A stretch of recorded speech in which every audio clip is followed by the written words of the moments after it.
It's your girl type 1 Tony, back again, coming to you on a rainy day in the Bahamas because it's raining outside. So I got a special request video. Oh my gosh, shout out to Anicia.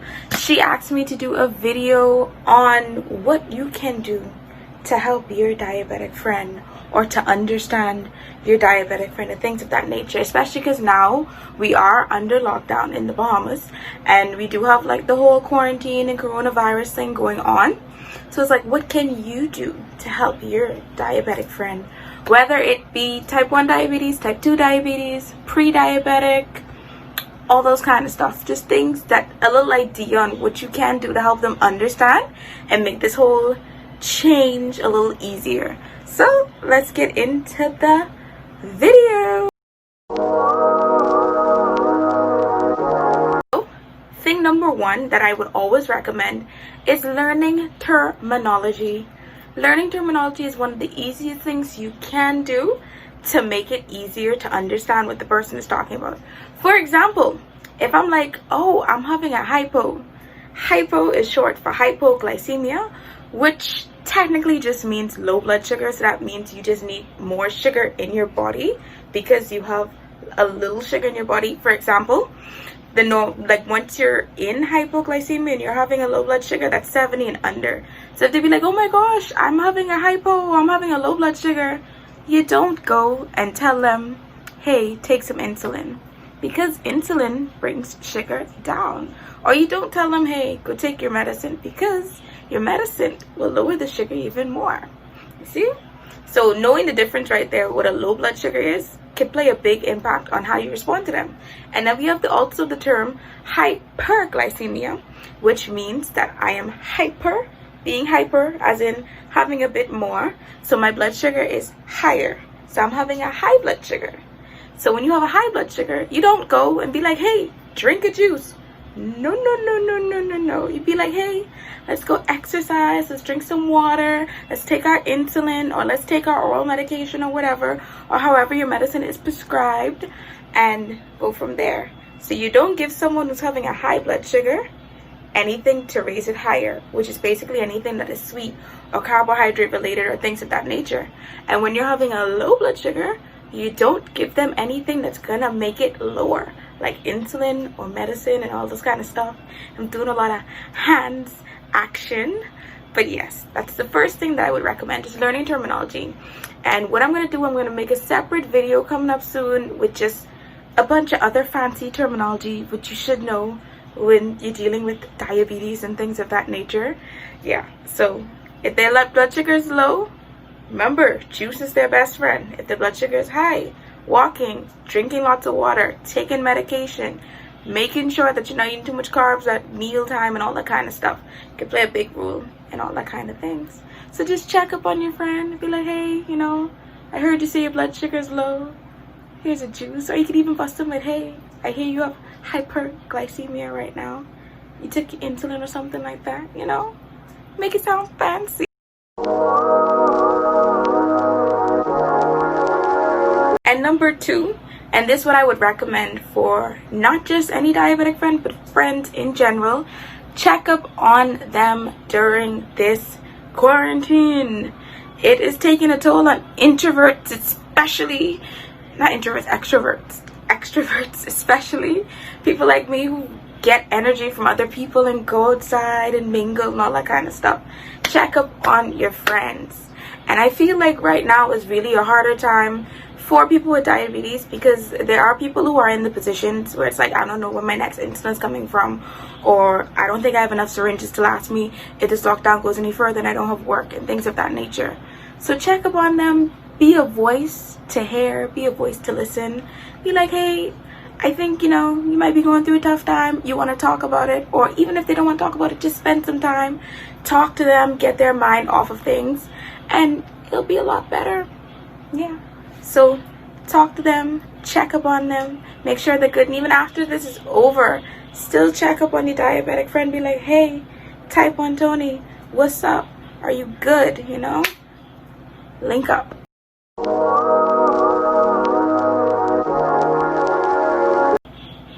And Number 3, which I think is one of the most important ones, is actually understanding how they take care of their diabetes. Everyone diabetes is different but similar in the same thing. It's different in terms of people have different ways they manage theirs. Like for example, with me, my doctor and I decided that we're gonna have the 3 stable like units. Instead of doing the sliding scale, we're just going to do 8 units at this meal, 8 units at this meal, 8 units at this meal. In between, if you're taking a snack and you tend to be a little higher, take your corrections at it. Whereas you have some people who wear the pump, and it's like the pump does all the calculations and things of that nature, and it's a continuous insulin source on them. Then you have some people who wear the CGM like me, but you can't see it. It's right there though. Who wears the CGM and they don't prick their finger, they just scan it and be like, hey, this is what my blood sugar is like now. So understand how your friend manages their diabetes. Some people do it differently as well. Some people like a low carb diet. Some people just eat. And that's just their way of managing. I know for me, the biggest thing that I've experienced is that for the past couple of weeks, I've been having low blood sugars. And so if someone sees me drinking a juice, they'll be like, why are you drinking a juice? I'm like, my blood sugar is low. A juice is what I take for my lows, because, you know, quick sugar up. Or the biggest thing that I hate to hear is that, oh, you can't have that cake. I can't have the cake. I can't. But do you take my insulin for me to know if I can have the cake or not? Like, things of that nature. So understand their diabetes before coming in and being like, oh, this is how you should do this, this is how you should do this. I heard cinnamon cures diabetes, and trust me, I've heard it before. Someone said just take a handful of cinnamon. Didn't work. Did not work. So understand how they manage their diabetes. Sit down, have a little talk. It only takes maybe like 5-10 minutes just to get like a brief overview, if even that long. But I guess it's different for me because for my first meet someone and I know I'm going to be talking to you a long time, we're going to be interacting for a long time, I'm like, hey, I'm diabetic. If you see me eating a cake, I already take my insulin for it. That's it. Period. Done. Let's go.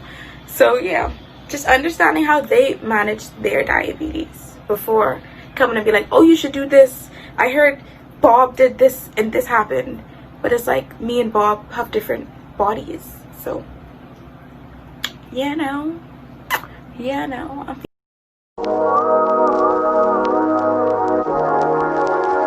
Another thing that I would recommend is offering to help.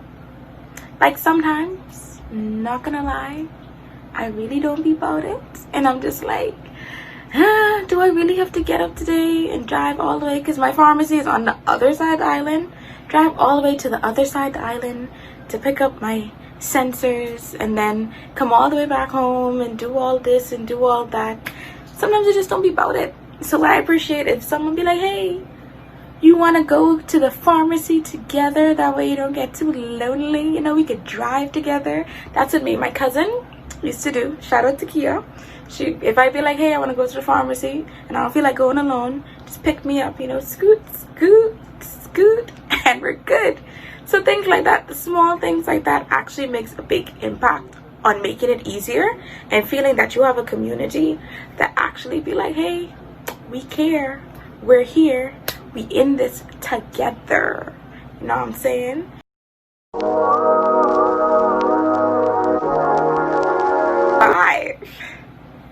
Number five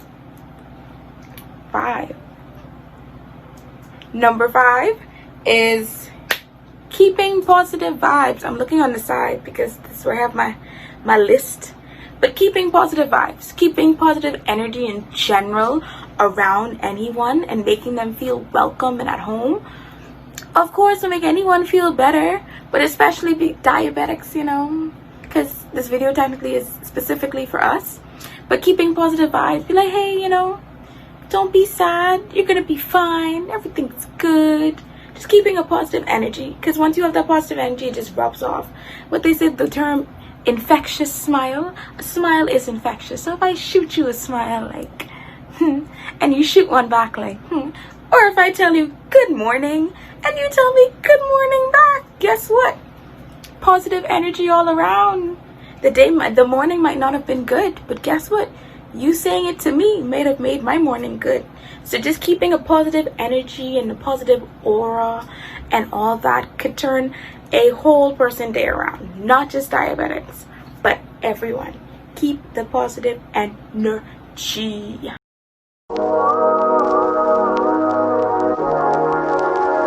Number 6 is going to be time. Just taking the time out to listen, especially if they're going through a hard time or they're going through a burnout.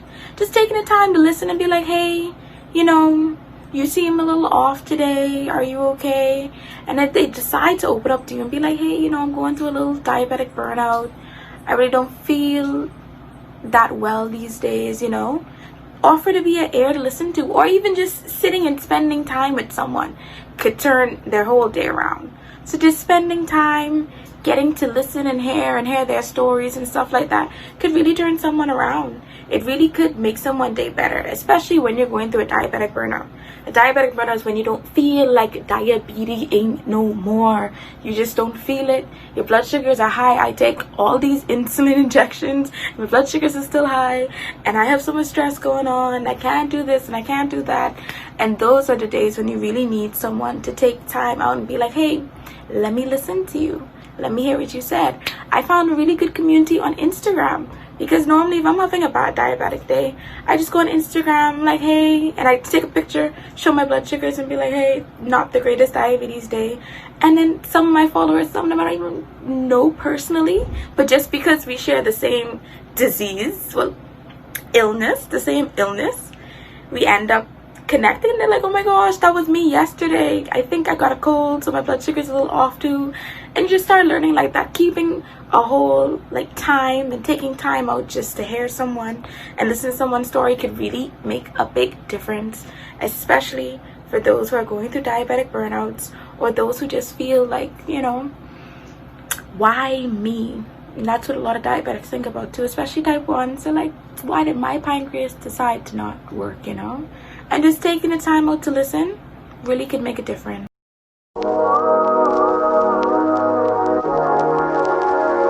And finally, number 7. Nope, this is almost second to last. Number 7, what I would recommend is keeping snacks. Like snacks. I'm not talking about no little peanut butter and apple and thing. I talking about snacks. Like snacks.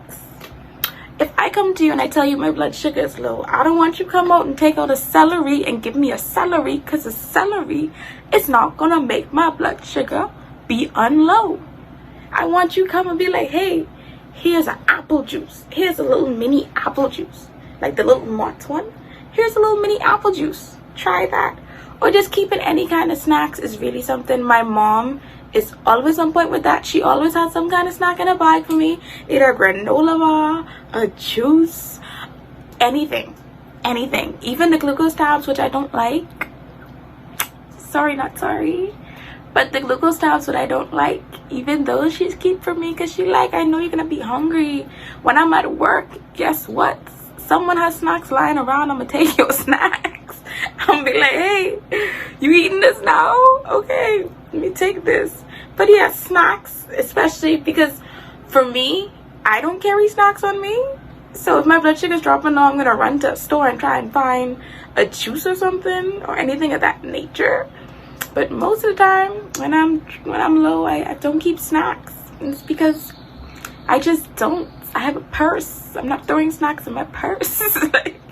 Or either I have too much bags going on. So it's really beneficial when someone be like, hey, I got some snacks right here for you, my diabetic buddy. Here you go. So that's a really one what I would recommend. Snacks, and snacks.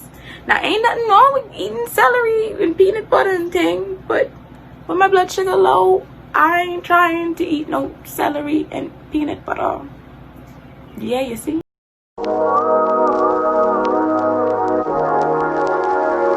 And last but by no means least, number 8. Oh, no. Finger came up weird. 8. Number 8 is offered to help them if they're making a healthy change to their life. For example, exercising. For me, I'm not 100% gluten-free, but I've cut out at least 95% of gluten out my diet, because I feel much better when I don't eat gluten. When I eat gluten, I feel sickos.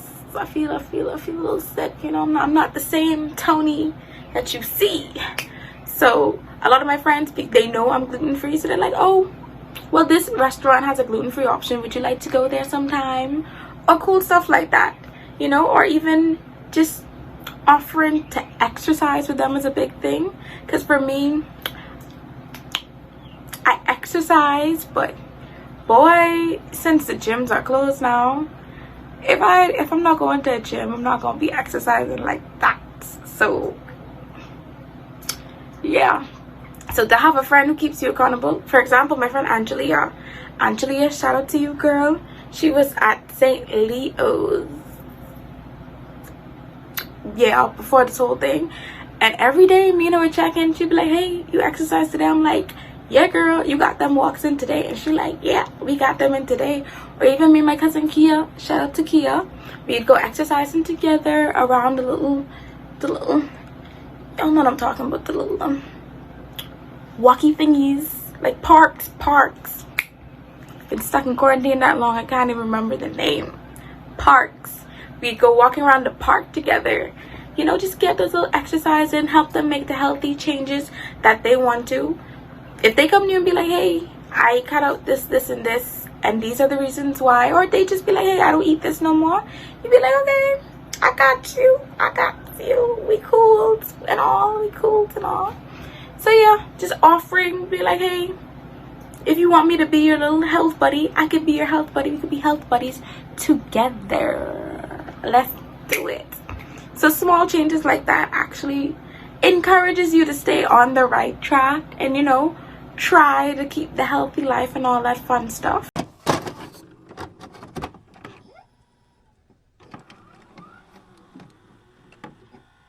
And that, my friends, is the end of this video. But yeah, those are just 8 little things that you could do if you want to help out your friend and be like, hey, you know, I watched this video with this girl and she was like, you know, offer. So I offered, and things of that nature. So yeah, check up on your friends, especially during this quarantine time. Everyone stay safe, wash your hands, stay indoors, social distance, all those kind of stuff. And thank you for watching. Thank you for tuning in. Please be sure to like, share, and subscribe. And in the comments down below, if you could think of more, let me know. Put them down below. Be like, hey, Antonia, I thought of this. Hey, Tony, I thought of this. Put it down. I want to hear what you have to say. So let's keep this interaction going on. I'll be seeing you in my next video.